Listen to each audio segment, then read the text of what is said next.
Who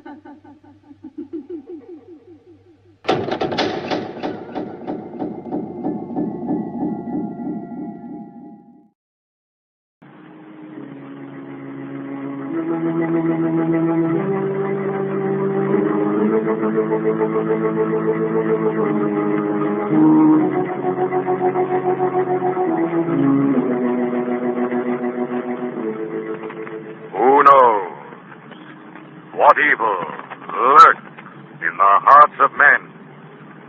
The shadow knows.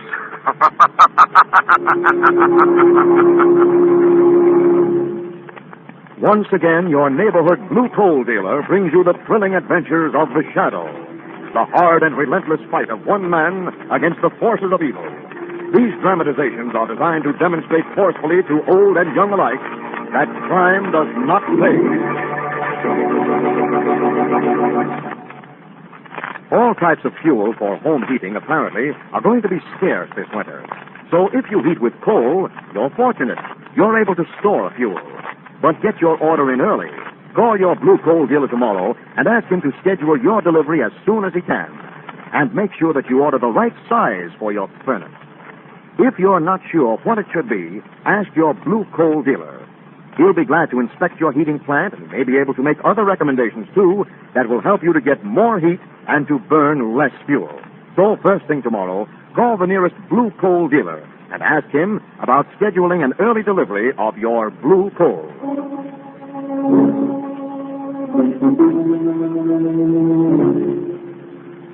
The Shadow, who aids the forces of law and order, is in reality Lamont Cranston, wealthy young man about town. Years ago in the Orient, Cranston learned a strange and mysterious secret, the hypnotic power to cloud men's minds so they cannot see him. Cranston's friend and companion, the lovely Margot Lane, is the only person who knows to whom the voice of the invisible shadow belongs. Today's drama, The Ruby of Karvahl.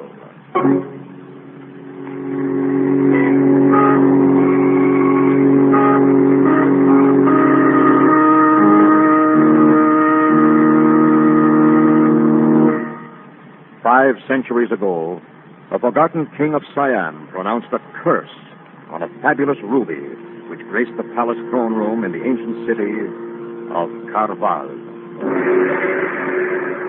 If man's greed shall ever remove this jewel, it shall become an instrument of catastrophe and destruction. From this hour forward, death awaits the thief who takes from its rightful owner the ruby of Karvahl.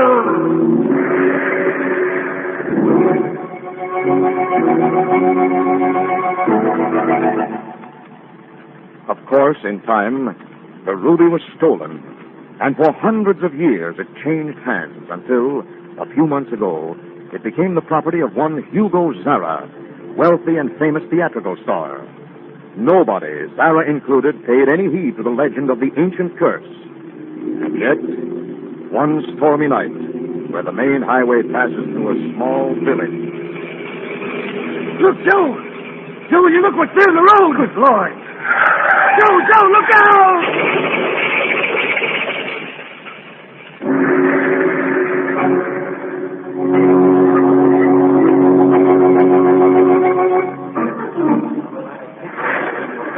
What goes on here? Been an accident, officer. Well, I didn't figure it for a lawn festival. Who's in the car? 2 guys, officer. You see, we was in the bar across the road. Where's the guys now? They're still in the car. Yeah, they're dead, officer, both of them. They was coming down the road like greased lightning. Why, you'd have thought they were on the lam from something. Listen, here comes another car. Flag him, will you? You don't have to flag them. They're stopping.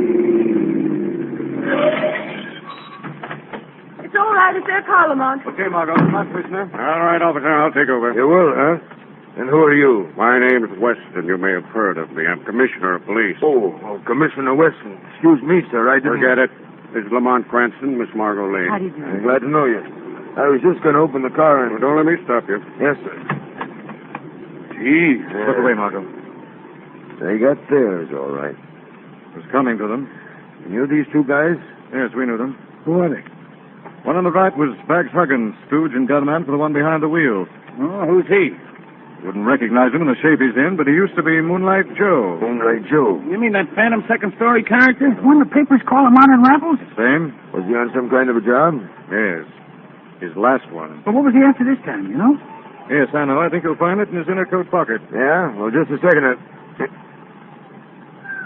Gee, what's that? That, my friend, is the ruby of Karvahl. Sounds like big stuff. I'd like to get a few details here for my report. Is it okay, Commissioner? Go ahead, Lamont. Tell them what you know. Well, what I know is this. Started early tonight. Started with a theatrical makeup artist, world-famous one named Carl Manners. As I understand it, he was about to retire for the night.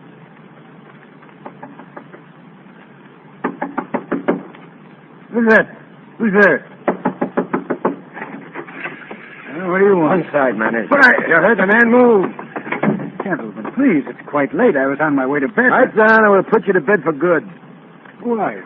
Me? My name is Huggins. They call me Moonlight Joe. Moonlight Joe. Oh, I see. This is some kind of a joke. Yeah. This kind. Get the idea, Manners?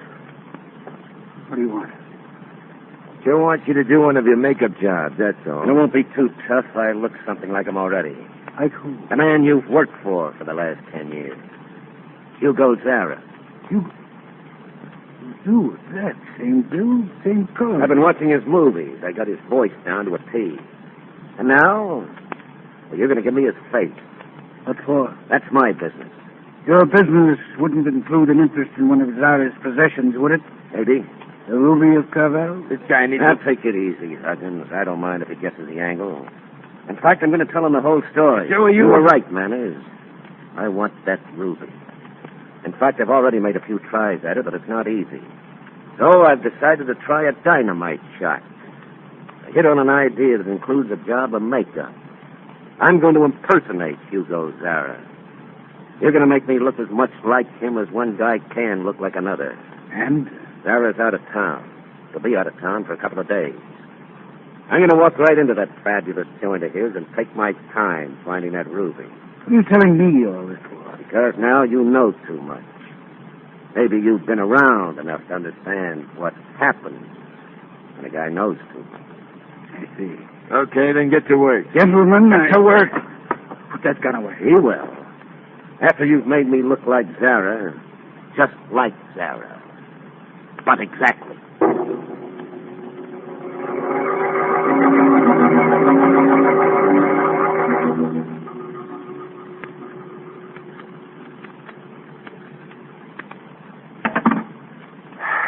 You all finished? Yes. How is it, Huggins? Turn around, let me see. Yeah. Jeez. You scared me. You're Zara, Joe. Ain't you anymore, you're Zara. It's that good, then. It's terrific. Professor here's sensational. Okay, then we blow. Remember, Manners, from here on out, breathe through your nose. What? Huggins means you'll be healthier with your mouth closed. And how long will you two be healthy? What?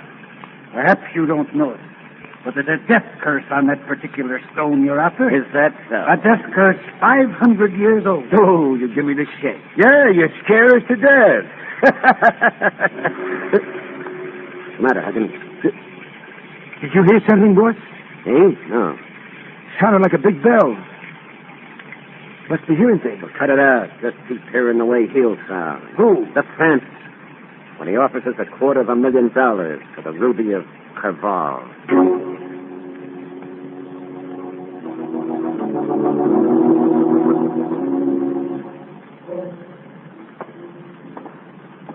This living room looks like Yankee Stadium. Some nest Zara's got himself What are here. you whispering for? Huh? We got the place all to ourselves. You sure there ain't somebody at home? What do I care if there is? I'm Zara. Yeah, but we broke in that window. So what? I forgot my latch key. That's easy. Listen, car stopped All outside. right, take it easy. It's probably Zara's wife, Lorna. Yeah, look through the window. It's a dame and some guy. Huh? Yeah, Brother Charles. He lives here with us. Joe, if they find out you broke the switch box and blew all the lights in the joint... Storm did that, Huggins, a storm. Besides, this makeup looks better by candlelight. Here they come. My knees are What's knocking. the matter with you? I'm Zara. I came home unexpectedly. You're a friend of mine. Come on. We're going to meet him. Reckon you can put this over, Joe? Hey, you just watch me. Come on in, Charles. Yes, yes. I'll make it some hot tea. Lorna! Hugo. Why, I hadn't expected you back so soon, Hugo. And I changed my plan. Oh, well, what happened to the lights, Hugo? The storm. You better get some more candles, Charles. This is Mr. Huggins. How do you do? Pleased to meet your acquaintance, I'm sure. I'm putting Mr. Huggins up in the guest room, Lorna. He's here on business. I'm selling him the Ruby of Karvahl. Selling it? You heard me. I mean, yes, I've decided to let Mr. Huggins bid for it. I want you to get it out and show it to him. But Hugo... Don't argue. Just get it. Oh, I'll see here. Do as Hugo says, Charles. You changed the hiding place this morning, didn't you? Yes, I did. No, where is it? Upstairs. Huggins will go with you, Charles. Oh, really, he doesn't need I said to he go. would go upstairs with you. Now, who could that be? I don't know. You weren't expecting anyone, were you? Who, me? Oh, no. I wasn't expecting anyone. We'd better let them in. No, but wait a minute, Lorna. Well, I'm terribly sorry to disturb you. My name is Lamont. The storm washed out part of the road, our car stopped, and we're late for a weekend party. This is Miss Marjolaine. Come in. Thanks. We'd like to use your telephone, may we? They want to use the phone, Hugo. Picked a fine time. What's that? Oh, nothing. Oh, yes, let them use the phone. Well, Lamont, look. Well, what do you know? You're Hugo Zara, aren't you? Oh, yes. I've seen you many times. Always found your work very interesting. The phone is down the hall to your left. Will you show them, Lorna? Of course. Thank you very much. Come on, Mark. Well, Charles, Yes? you're going to get something upstairs. Remember? Oh, yes, of course. So I was. Hey, yes, go on up with him, Mr. Huggins, and I'll go back in the pantry and mix us all a drink. This way, Mr. Huggins. What do, Joe? Grab the ruby the minute he shows it to you. And then we get out of this joint. It's getting crowded. Coming, Mr. Huggins. I'm right behind you, Charles.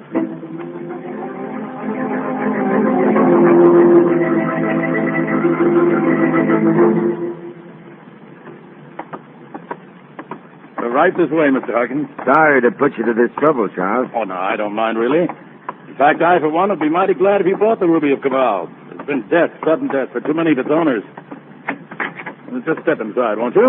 It's a little dark. Oh, yes, of course. I'll light a lamp. There's one here on the desk. Of course, I don't believe in superstitious nonsense like legends and curses, do you? No. No, they're obviously ridiculous. But, on the other hand... Oh. Joe, you did it too soon. You ain't showed me where the ruby is yet. Joe, is that you?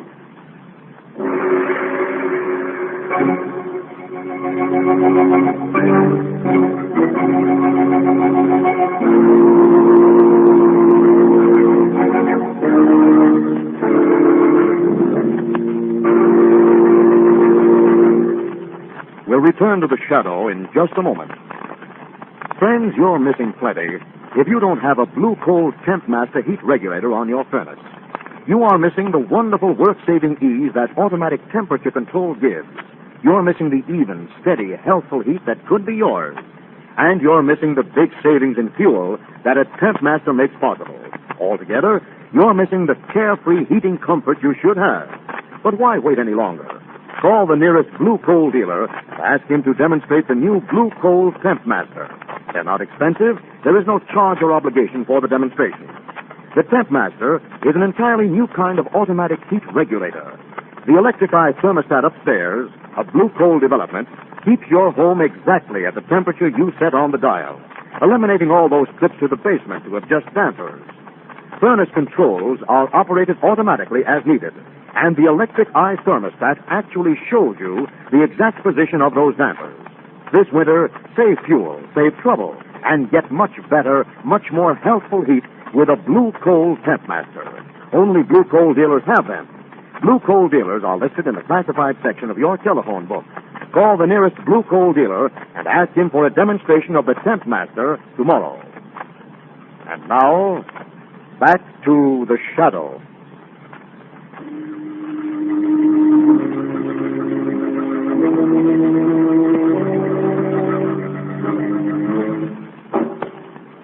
Margot and Lamont are in the home of the wealthy actor Hugo Zara, owner of the fabulous Ruby of Karvahl. When suddenly, from upstairs, they hear the sound of a gunshot. Cranston dashes up the stairs with Margot and Mrs. Zara close behind him. Shot came from this room in here. Hold the candelabra up, Margot. There. Charles. Is he dead? I don't think so, but it looks bad. Charles. Charles. Who fired those shots? Who was it? Don't. He's slipping fast. Mr. Cranston, ask him where the ruby is. Ruby of Karvahl? Yes, ask him quick. Where's the ruby, Charles? Charles, where is it? Where is it? Back where it belongs. Back where it belongs. What does it mean? I don't know. Perhaps we'll never know now. He's dead. But who could have killed him? That remains to be seen, Mrs. Zara. Hello, what's going on? I'm afraid we've had a tragedy here, Zara. So I see.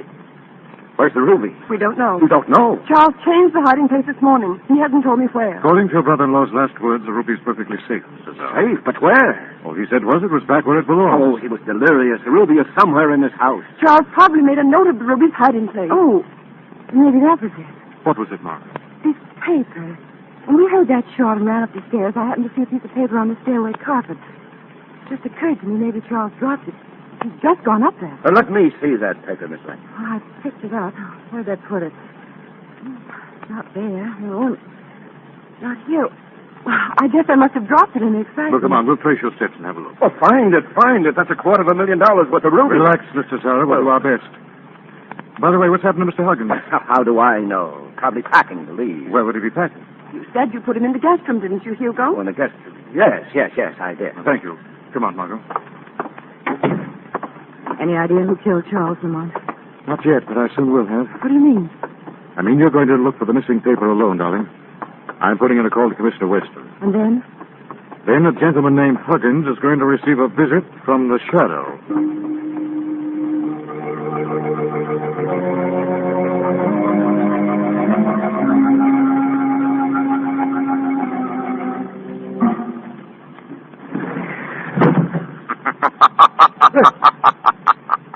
What's that? Who there? Who's there? Hey, what goes on here? First I hear bells when there ain't none. Now there's a laugh and there's nobody laughing. There's nobody here but me. Shadow is here, Mr. Huggins. Huh? I'm right beside you. Why, I've searched this house for you, and here I find you leaving by a window. Why? I don't want no trouble, that's why. Why should you have trouble, Huggins? Well, I'll tell you why. You murdered Charles. I didn't. We just walked into that room, and all of a sudden there was a shot, and he went Who down. fired that shot? I don't know. You're lying, Huggins. Who are you really? What are you doing here? Talk. All right. All right, we came here to get the ruby. Who is we? Me and...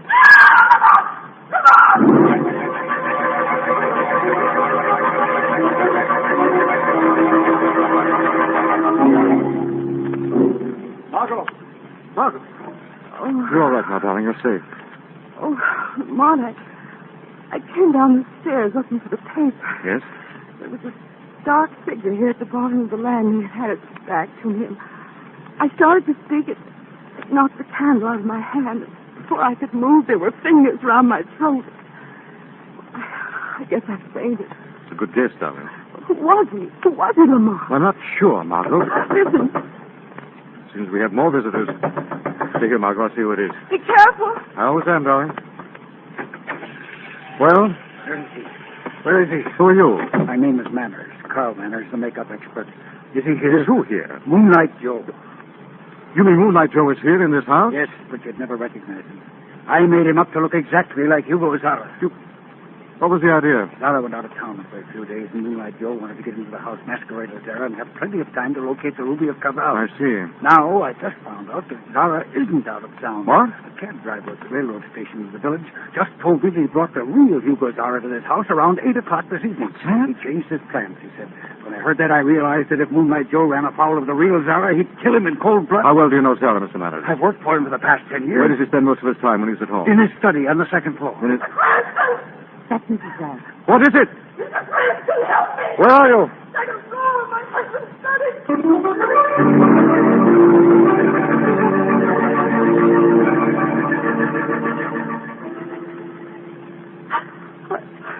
I left Hugo in the room where my brother was killed and came here to the study to see if perhaps Charles had made some notes about the ruby. Yes, go on.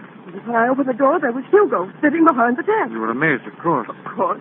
I just left him a few seconds ago, and I didn't see how he could have gotten here. Oh, Mr. Cranston.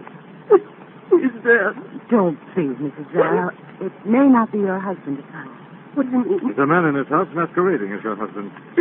Is that true? Yes. I'm afraid not, Mrs. Zara. What do you mean, Manners? This face isn't made up. This is the real Hugo Zara. Mrs. Zara, please.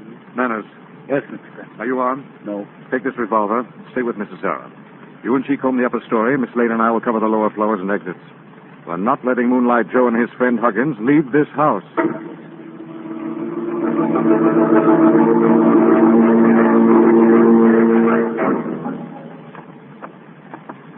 Stay beside me, Martha. You think they're still here, Lamont? I'm sure Moonlight Joe is. Wouldn't he have left? No, he hasn't found the ruby yet. And if I judge Moonlight Joe correctly, he's a very persistent fellow. You're sure he killed Zara and Charles? He's a likely man to ask a few questions, Martha. On the other hand, there's a foolish idea that has crossed my mind. What's that? There's a curse on the ruby of Karvahl, you know. Lamont, you're not suggesting that a king of Siam from 500 years ago walked into this house and killed 2 men with a revolver.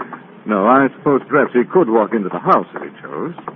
But I doubt that a king of 5 centuries ago would know how to fire a revolver. You're being ridiculous. If you ask me... Lamont, What is it? I found it. Found what one? Piece of paper. The one I picked up on the stairs. Where did this? Of all places. Instead of putting it in my pocket, in the excitement, I tucked it under my belt. Okay, let me see it. Here. Is it the directions for the ruby? No, it's a letter. Letter. Yes, it's dated years ago. What does it say? It says it. That came from upstairs. I know where it came from. I'm a fool, Margot, a stupid fool. What do you mean? I'll explain when there's time. Right now, I want you to get up to the room where Charles was murdered. What do I do when I get there? Just walk in and wait for me. All right. And don't worry. The shadow will be standing by.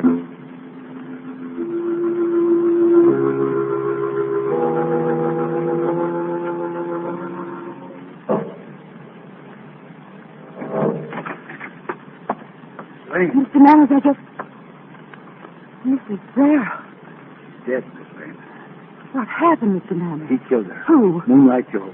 He walked into the room and he was waiting for us with a gun in his hand. No. Yes, he demanded that Lorna tell him where the ruby of Karvahl was, and when she refused, he killed her.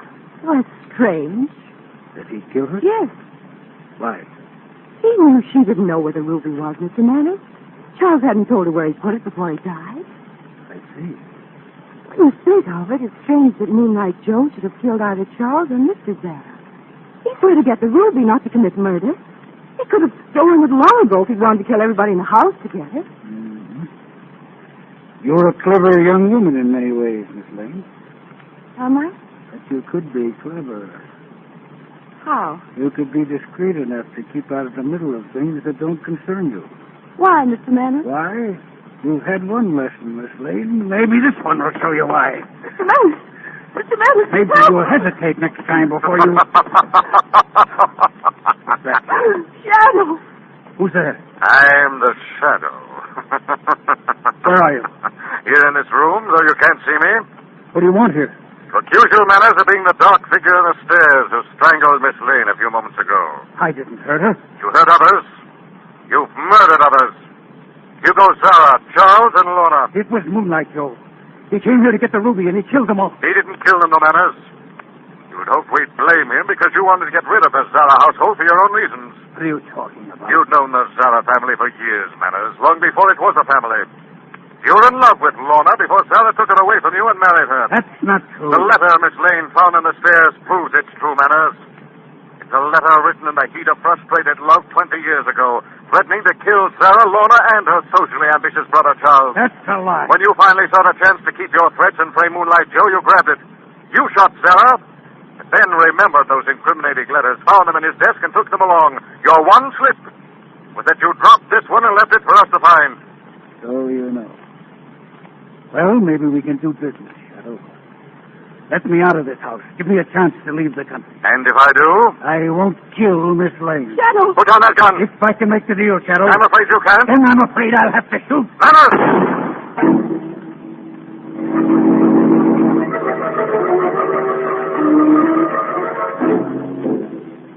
Thanks, Weston. You came right on cue. I thought I'd better shoot first and ask questions later. Good thinking, Commissioner. But where were you when I walked in, Cranston? I didn't see you. Oh, well, it's pretty dark, just these lamps. Some kind of shenanigans, if you ask me. Well, did you find the ruby? Not yet, but I think I know where it is. Well, Lamont. I see a volume there on the bookshelf, Margot, called The Palaces of Siam. Yes? Take it down. It isn't a book. It's a gift box that the book came in. Look inside. That's it. The Ruby of Karvahl. Charles said he'd put it where it belonged, and that's where it was. The Palaces of Siam. See? Here we see, Cranston. Stand where you are, everybody. Moonlight Joe! I just been waiting, biding my time like a nice boy. You turn the ruby up for me. Take it, Huggins. Okay, Joe. And don't bother to tell me you won't get away with this, Commissioner, because I've got away with plenty before. Come on, Huggins. Make for the car.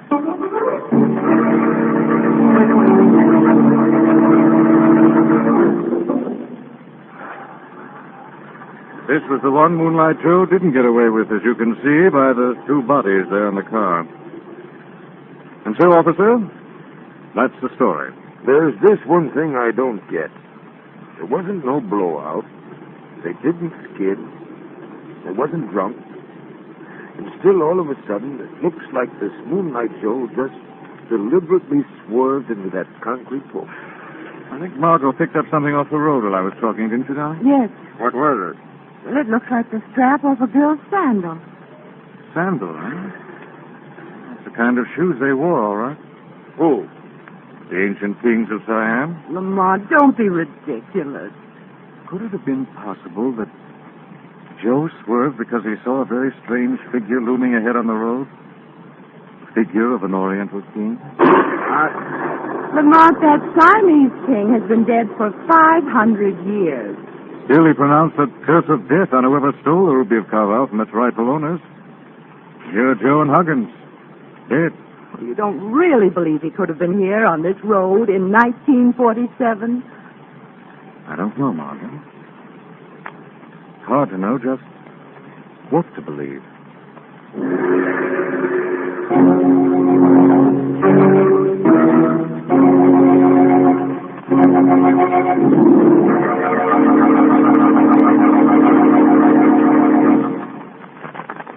And now, let me present Blue Coal's distinguished heating authority, John Bartley. Thank you, Andre Baruch, and good evening, friends. If I were asked to name the three most important ways to save fuel, I'd say first, a clean furnace, second, correct firing, and third, weather stripping. You see, a clean furnace is essential because deposits of soot or fly ash on the heating surfaces acts the same as wrapping them in asbestos. So make sure the heating surfaces in your furnace are clean. Next, always maintain a deep fire bed. Keep the fire up to the level of the firing door. A deep fire bed retards the flow of draft and causes the fire to burn slowly and evenly. Third, weather stripping. Little open cracks or loose windows can lose a lot of heat. This winter, make sure that you get all the heat you're entitled to from the coal you burn. I thank you.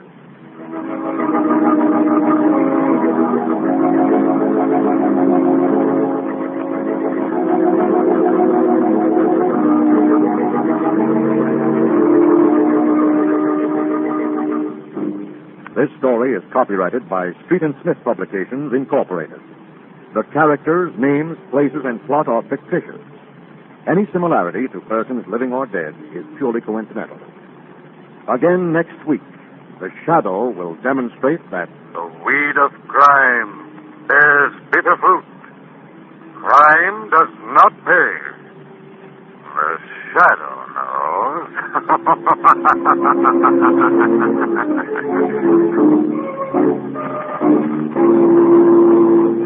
next week, same time, same...